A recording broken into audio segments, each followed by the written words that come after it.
Assalamu alaikum, I'm Aisha and you're watching Samaa News. Here are today's headlines.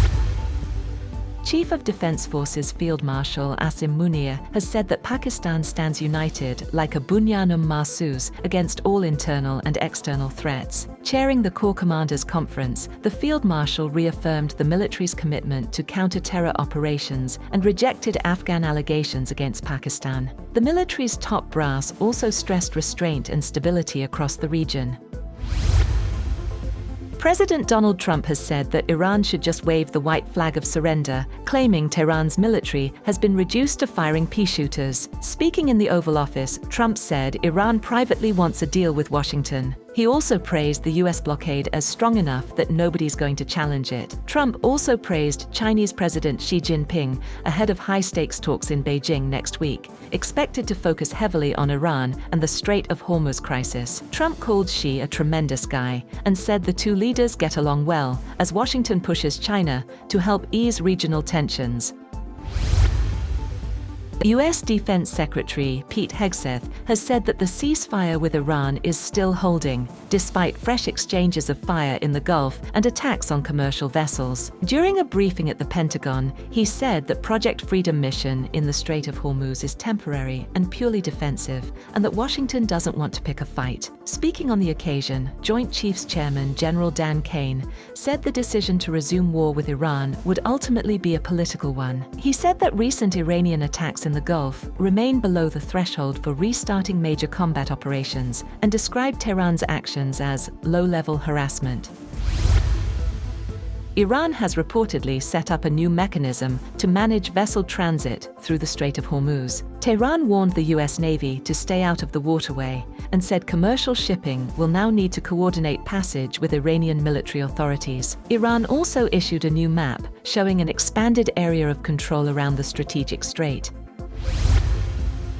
The United Arab Emirates has restricted its airspace following Iranian missile and drone activity in the region. Authorities say flights are now limited to approved routes, with emergency security protocols activated after air defenses intercepted incoming threats. Several flights were diverted or delayed as officials moved to secure the country's airspace amid rising tensions.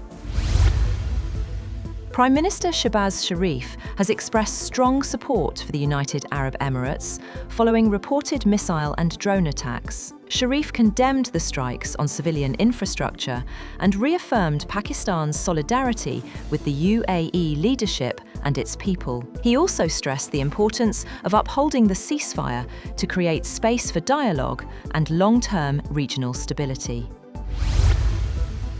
Iranian Foreign Minister Abbas Araghchi has said that progress is being made in negotiations with the United States, crediting Pakistan's efforts in facilitating dialogue. Araghchi has said recent developments in the Strait of Hormuz underscored that there is no military solution to the ongoing political crisis. Araghchi has cautioned Washington against being drawn into a prolonged conflict at the behest of others, urging the United Arab Emirates to remain cautious amid regional tensions.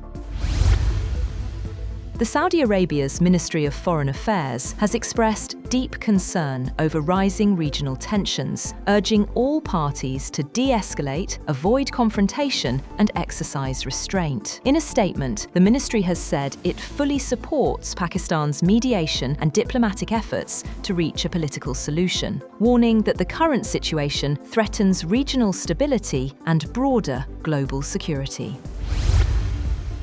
At least 22 people have been killed in Russian attacks across Ukraine, including 12 in one of the deadliest strikes this year. Zaporizhzhia was hit hardest, with residential areas damaged and fires breaking out across the city. In Kramatorsk, 3 aerial bombs killed 5 people, while another strike on gas facilities in Poltava killed 5 more. The attacks come as Kyiv pushed for an open-ended ceasefire starting at midnight. Russia, meanwhile, announced a short ceasefire for May 8th and 9th to mark World War II victory commemorations. Romania's pro-European Union government has collapsed after lawmakers voted no confidence in Prime Minister Ilie Bolojan. The political turmoil has rattled financial markets, pushing Romania's currency to a record low and raising concerns over the country's economic stability and EU commitments.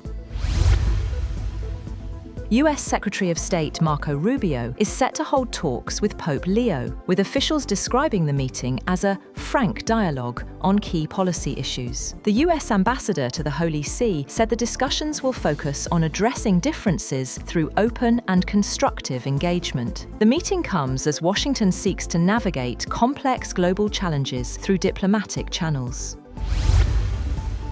At least 21 people were killed and 61 injured after an explosion ripped through a fireworks plant in central China, authorities said. Nearly 500 rescuers were deployed to the scene to search for missing workers and assist the injured. Officials have launched an investigation to determine the cause of the blast. The World Health Organization has said that human-to-human transmission cannot be ruled out in a hantavirus outbreak aboard a cruise ship off West Africa. 3 people have died, 7 have fallen ill, and health officials are now preparing medical evacuations as passengers remain isolated on board. The Met Gala 2026 has transformed the red carpet into a celebration of art, with celebrities recreating iconic artworks under this year's theme, Fashion is Art. Guests embraced a more literal interpretation of the dress code, drawing inspiration from art movements like the Harlem Renaissance and Baroque painting. Organisers say the theme encourages attendees to express fashion as a form of art, blending creativity with historical references. That's all for now. For more updates, visit www.samaa.tv. Thank you for watching Samaa News.